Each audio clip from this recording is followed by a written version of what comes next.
Olá, eu sou Eliane Suzin, professora de inglês. Eu quero te dar as boas-vindas ao vídeo 2 da série Past Participle. No vídeo anterior, que foi o vídeo 1 da série, eu te mostrei o que são verbos regulares e irregulares.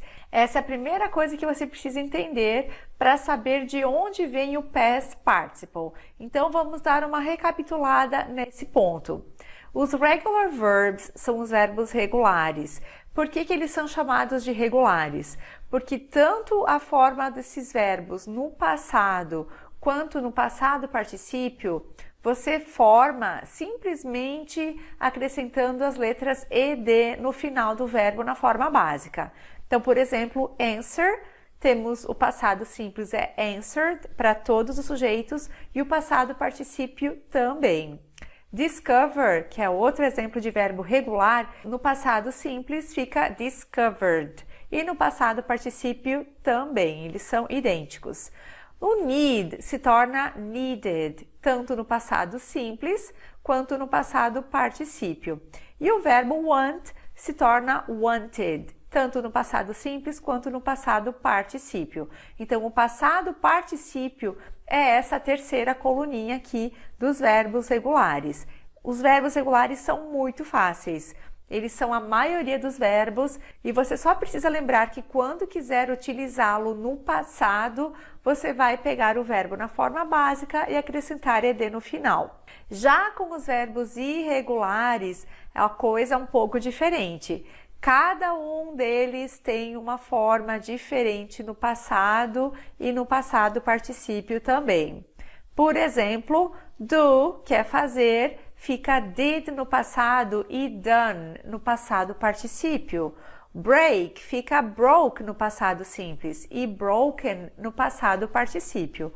Lose se torna lost no passado simples e no passado particípio ele é igual. E cost fica igual nas três formas, tanto no infinitivo, que é custar, quanto no passado simples e no passado particípio também.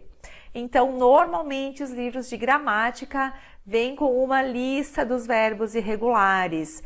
A maioria dos verbos irregulares mais utilizados vai estar naquela lista.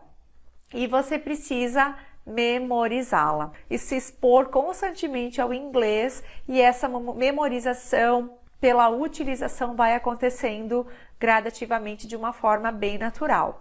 Eu memorizava eles todos juntos. Eu pegava a listinha de verbos irregulares, me determinava a memorizar 5 deles por dia e já memorizava as 3 formas. Foi assim que funcionou para mim. E fazia frases também, é uma outra forma de você memorizar essas 3 formas verbais dos verbos irregulares, fazendo suas próprias frases, assim você não esquece nunca mais.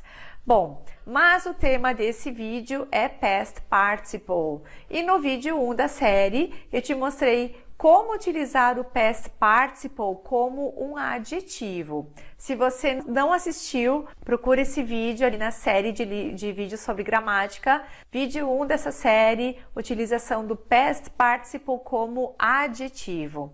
E nesse vídeo, depois dessa revisão sobre verbos regulares e irregulares, nós vamos ver a utilização do Past Participle na estrutura da voz passiva.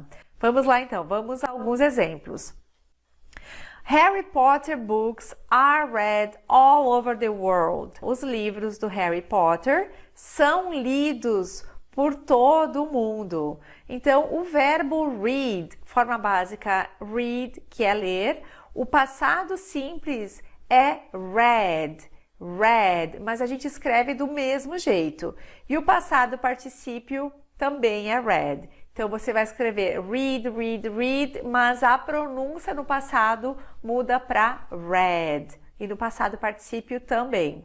E aí, na voz passiva, quando a gente diz que algo é feito, no caso aqui estamos dizendo livros são lidos. E aqui está o past participle. É equivalente ao lido, né? De ler. Então, ler, lido.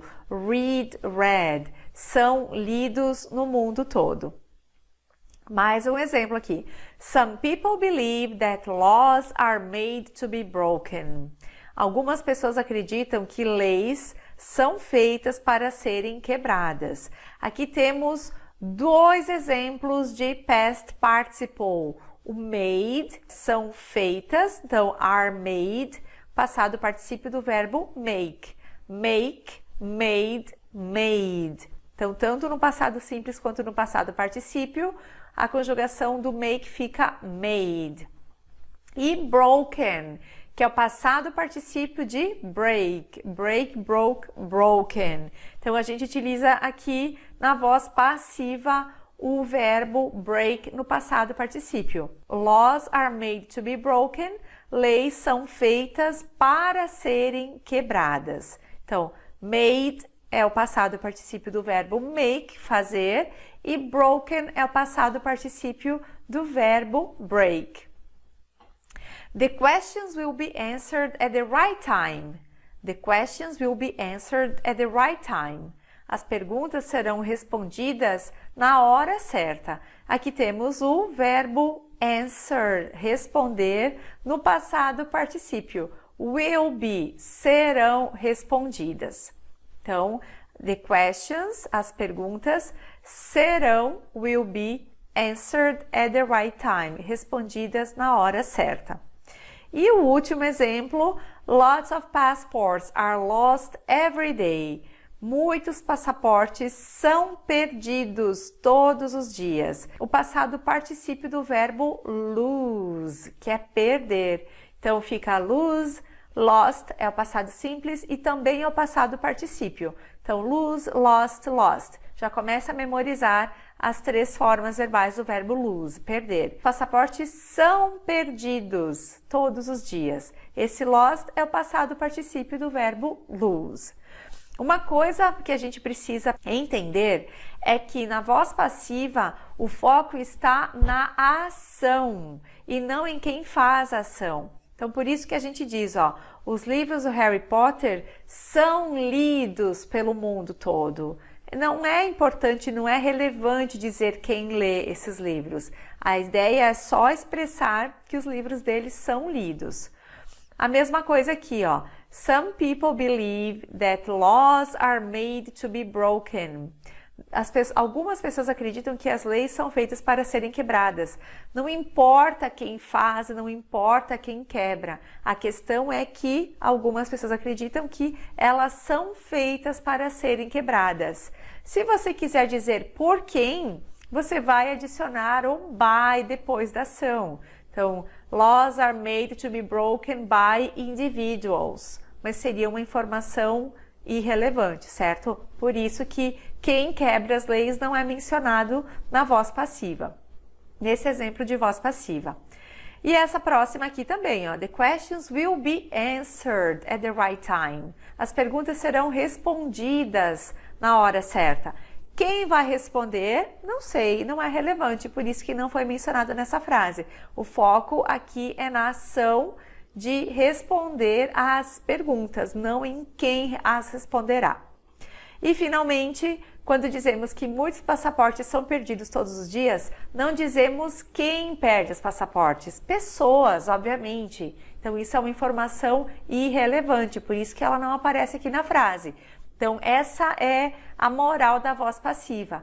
Não importa quem fez a ação, e sim a ação. O foco é na ação e não em quem realizou aquela ação. O verbo em questão na frase é colocado na forma past participle e ele é precedido pelo verbo to be, dependendo do tempo verbal que se está falando.